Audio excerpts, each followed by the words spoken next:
Hey guys, welcome back to my channel. It feels super weird recording an evening test, but today is 14 DPO. We've made it to the evening and I have not gotten AF yet. Still spotting, no cramping. I feel like last night I was cramping a bit and I had a really bad migraine.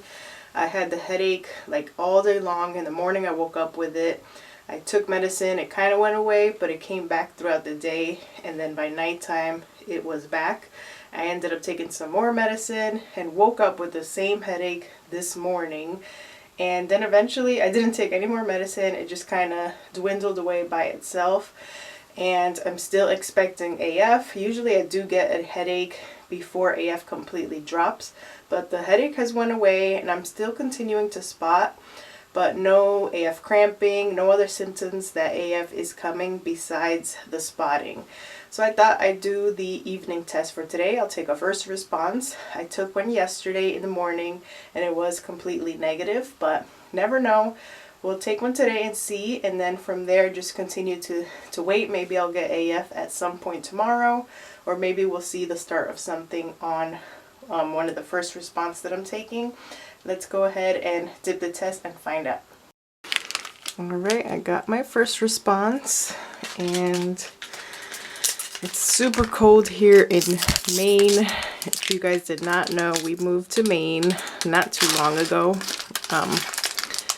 We bought our new property here in Maine and we've already experienced our first two snowfalls. We had the first one, I think a day or two before Halloween. So that was a very early snowfall. It lasted about like 2 days before it melted away. And then just the other day we had another little like bout of snow flurries. Nothing too major. But it's today is super cold. Tonight's supposed to be about 20 degrees. So it's kind of chilly in the house. We have already started our heater, but we try to keep it really low so we're not overworking our heater system. We definitely don't want anything to mess up or break this first year. So we're keeping it maybe like around 60 degrees. So it doesn't kick on all day long, but it is very cold outside. And our house is an old farmhouse. If you want to learn more about the property we bought and stuff like that, check out our other channel, Our Vision Farm. That is where I post all the videos of our house, but I love our house and our property. Just the general area that we're in is awesome and we feel right at home.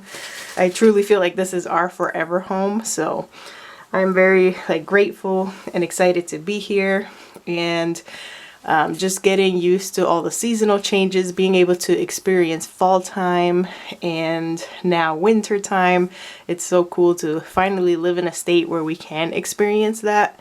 So we're just happy and grateful and thankful that we ended up here. Like I've mentioned in other videos, we're not sure where our journey will end with the whole TTC thing, if we are meant to have any more kids or have additions to our family, or what is going to happen. I know that this house, we have plenty of space for expanding, and if we want to make any other areas bedrooms and all of that, we'd be set on that area of it. But you never know what God has in store. We still haven't received like a clear-cut answer of whether we are meant to have more kids and what God wants for our family. So we're just going with the flow and seeing what happens, not preventing but not doing anything major to try to conceive either. If you are newer to my channel, I did have a tubal ligation back in 2013 after having my daughter. So I have a son and a daughter. They are 12 and 10. So after my daughter, I got my tubes cut and burned, but I've been able to get pregnant twice after that. One being last April, or April of 2022, and before that I had gotten pregnant 3 years before that. Both of them ended in early miscarriages. We don't know why that happens. We don't know how I got pregnant again after getting the surgery, and we don't know why the losses happened either.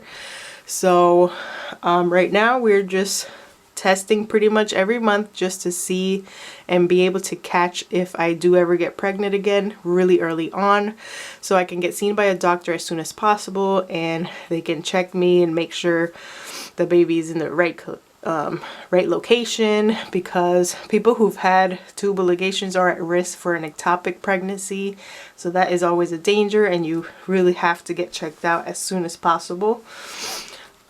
So that is pretty much our story so far. We're just trusting and waiting on God, putting it all in His hands, and just letting Him lead the way and pretty much leaving our lives in His hands because He has a plan for us. So this first response should take only 3 minutes to develop. I'm pretty sure it has been plenty of time. So I think I'm going to go ahead and check it out now and see if it has fully went through. I have not looked at it yet.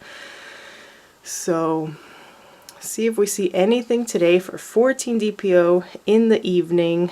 I'm still continuing to spot, but full AF has not arrived yet. Not sure if you can see anything on there.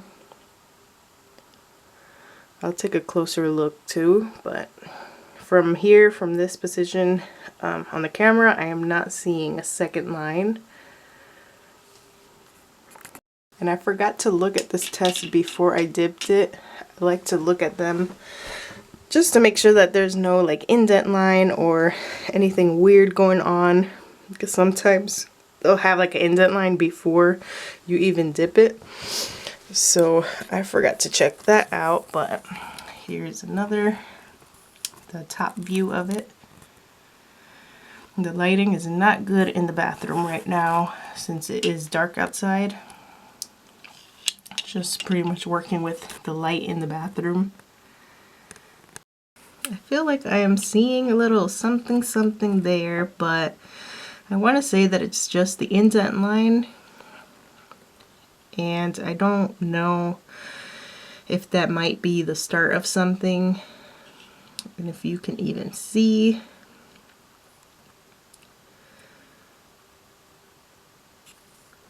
Might show up better in pictures, but I don't know. For 14 DPO evening, I don't know if that would even be the beginning of something, or if I was pregnant, shouldn't my line definitely be a lot darker on a first response at around 14 DPO.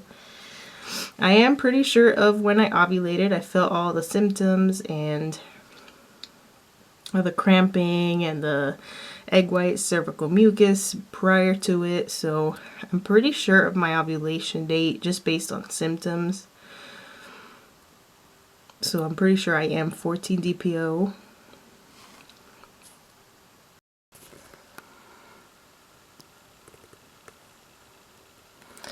So I think what I'm gonna do is just take a couple pictures, save this test, and wait it out until tomorrow.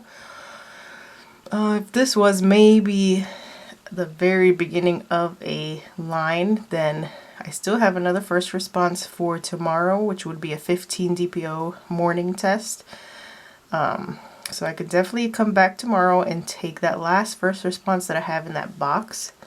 But I'll take a couple pictures. I don't think it's anything. I think it's just the indent line of where the line is supposed to go. So I'm just going to call it negative for today and just wait until tomorrow.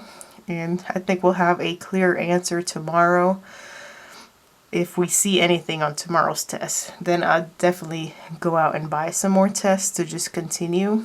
If there was any type of line progression.